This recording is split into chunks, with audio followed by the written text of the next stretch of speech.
जी नमस्कार दर्शकों, आप देख रहे हैं तेजस यूट्यूब चैनल। मैं हूं रामेश और मेरे साथ देव पंडित कैमरामैन। दर्शकों, ब्यावरा विधानसभा में है और हमारे साथ गोपाल बादशाह जी हमारे साथ जुड़े हुए हैं, तो हम उनसे बातचीत करेंगे। भारतीय जनता पार्टी की 5वीं लिस्ट कल जारी हो चुकी है। उसमें नारायण सिंह जी पंवार जो है यहाँ के ब्यावरा विधानसभा से प्रत्याशी है भारतीय जनता पार्टी के, सर भी प्रबल दावेदार थे।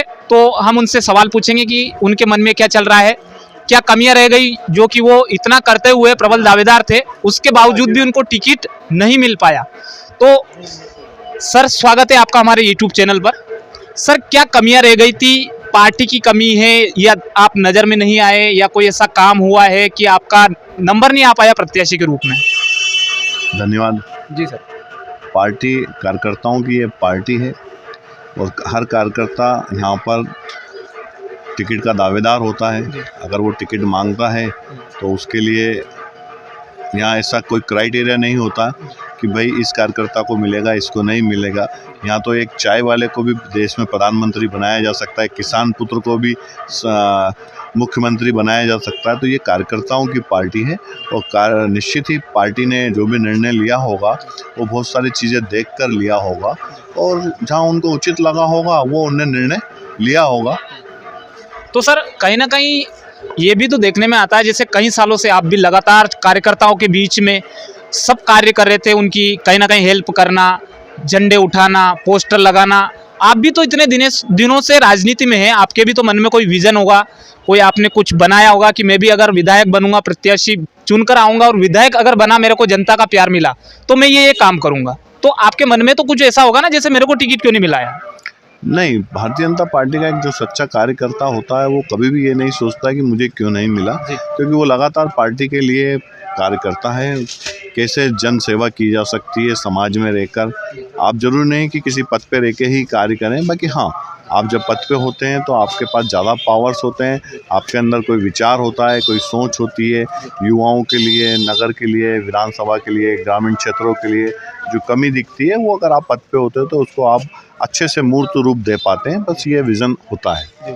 तो इसमें भारतीय जनता पार्टी में सबसे अच्छी बात यही होती है कि भाई यहाँ किसी को ये नहीं होता कि भाई मुझे टिकट क्यों नहीं मिला। टिकट मांगने का सबको अधिकार होता है और पार्टी को जो उचित लगता है वो निर्णय, पार्टी सामूहिक निर्णय हमारे यहाँ होता है। हमारे यहाँ किसी एक व्यक्ति से निर्णय नहीं होता, जिस तरह हम कांग्रेस के अंदर देखते हैं कि हमारे क्षेत्र में एक ही व्यक्ति निर्णय लेता है और भारतीय जनता पार्टी के अंदर सामूहिक निर्णय लिए जाते हैं और सामूहिक निर्णय के बाद जो उचित निर्णय होता है वो लिया जाता है। अच्छा सर, मान लिया जाए आपको पार्टी प्रत्याशी के रूप में चुनती और जनता का प्यार आपको मिल जाता, आप विधायक के रूप में चुने जाते, तो आपने क्या क्या सोच रखा?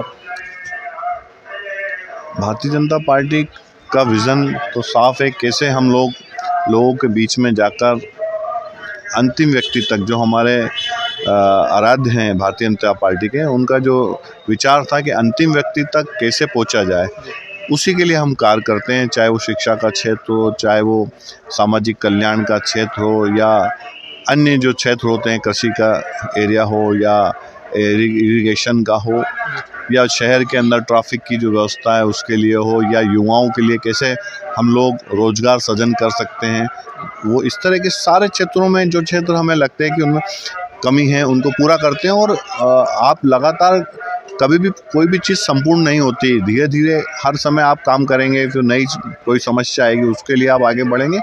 तो ये चीज़ें तो लगातार चलने वाली एक प्रक्रिया है और ये चलती रहेगी विकास की। पर यह है कि जो व्यक्ति बनता है उसके अंदर अच्छा विजन होता है तो काम बहुत तेज़ी से होता है। क्या सर, इस बार ब्यावरा विधानसभा से भारतीय जनता पार्टी ये सीट जीत पाएगी, और जीत पाएगी तो कैसे जीत पाएगी?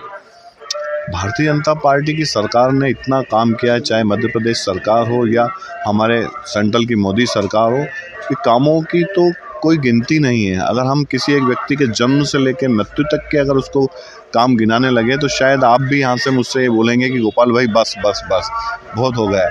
तो सरकार ने इतने काम किए, ना उनने किसी युवा को छोड़ा, ना बच्चों को छोड़ा, ना शिक्षा प्राप्त करने वाले बच्चों को छोड़ा। आज हमारे यहाँ कोई 85% बच्चा ले आता है तो उसको किसी भी संस्था में जाना हो, वो चाहे उसे डॉक्टर बनना हो, उसे इंजीनियर बनना हो, सीए बनना हो, तो उसके लिए फ्री ऑफ कॉस्ट उसको सरकार सुविधा देती है। तो आप कौन से क्षेत्र की बात करेंगे? हमारे यहाँ जो लाडली लक्ष्मी योजना तो वो अभी चालू की, इसके पहले की योजना कन्यादान योजना हो गई या बच्चों को साइकिल बांटने की योजना हो गई। अब तो अगली बार तो शायद इस बार तो हमने 2 व्हीलर भी उनको दिए हैं। तो सरकार इस तरह के सारे क्षेत्र, आज हम देखते हैं कि मध्य प्रदेश में सबसे ज़्यादा अगर इरिगेशन का रकबा बढ़ा तो वो हमारा राजगढ़ जिला है, जिसके अंदर जिसको हम आज की तारीख में बोल सकते हैं कि मिनी पंजाब हो गया। तो हमारे यहाँ कोई भी क्षेत्र हमारे यहाँ नहीं छूटा है कि जहाँ विकास नहीं हुआ, पर एक विकास एक लगातार चलने वाली एक क्रिया है, वो लगातार चलती है। सर, जैसे कि कहा जाता है, लोगों का कहना है, विपक्ष का भी कहना है कि चुनावी माहौल में जैसे सीखो कमाओ योजना युवाओं के लिए, लाडली बहनों के लिए लाडली बहना योजना, कुछ ऐसी योजनाएं भारतीय जनता पार्टी ने चुनावी माहौल में लॉन्च की है। और दूसरा ये भी कहा जाता है कि कर्जवान बना दिया है मध्य प्रदेश सरकार ने प्रदेश को। तो इसके पीछे क्या क्या सच्चाई? मैं 2 यहाँ पे आपको जवाब देना चाहूँगा। सरकार टैक्स कलेक्शन करती है और टैक्स कलेक्शन करके वापिस से उसको नीचे ज़मीन पर भेजती है, वो चाहे किसी भी योजना के माध्यम से हो। तो सरकार अगर टैक्स कलेक्शन कर रही है तो नीचे की साइड कैसे पैसा नीचे अंतिम व्यक्ति तक वो पैसा पहुँचे, एक ये सर्कल होता है। अगर इसको हम अर्थशास्त्र की दृष्टि से देखें कि पैसा सरकार ने टैक्स के माध्यम से कलेक्शन किया और वापिस से नीचे भेज दिया, तो ये सर्कल चलता रहना चाहिए। सरकार ने इससे भी पहले बहुत सारी योजनाएं लॉन्च की है और कोई सी भी योजना सरकार के द्वारा बंद नहीं की गई है। हाँ, बंद की गई, बाकी 1.5 साल की जो कांग्रेस सरकार थी उसने हमारी सारी योजनाएं बंद कर दी थी। उनने कहा था कि हम सरकार में आएंगे और शपथ लेते से ही 2-2 लाख रुपए सबके खातों में भेज देंगे। क्या भेजा? क्या उनने गारंटी ली थी कि हम 2 साल में सारों को 2 लाख रुपए हम सभी व्यक्तियों को जो उसके क्राइटेरिया में आए उनको देंगे। वो हुआ क्या? नहीं हुआ। पर भारतीय जनता पार्टी कोई भी कार्य करती है तो उसके पीछे उसकी पूरी कार्य योजना होती है, उसके बाद वो योजना लागू करती है और लागू करने के बाद उसे मूर्त रूप देती है और जिसको कभी बीच में बंद नहीं किया जाता। कांग्रेस के लोग अभी चिल्ला चिल्ला के कह रहे हैं कि हम आएंगे तो हम 3000 दे देंगे, 1500 दे देंगे, 2500 दे देंगे।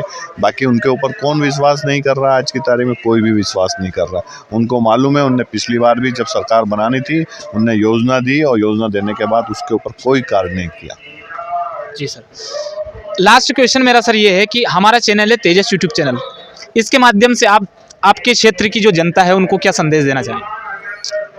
हमने पिछले 1.5 साल की सरकार देखी, हमने हमारा अगर यहाँ पर ब्यावरा विधानसभा में हमारा विधायक नहीं था तो हमने उन समस्याओं को कितना जूझा है, उन समस्याओं से कितने अरूबरू हुए हैं। इसलिए मैं सबसे प्रार्थना करूंगा कि भारतीय जनता पार्टी को हमें ब्यावरा विधानसभा में ही नहीं पूरे मध्य प्रदेश में भारी बहुमत से जिताकर भेजना है, क्योंकि अगर हमारा विधायक यहाँ होगा तो हम उससे वो कार्य करा सकते हैं जो कार्य हमारे रुके हुए हैं।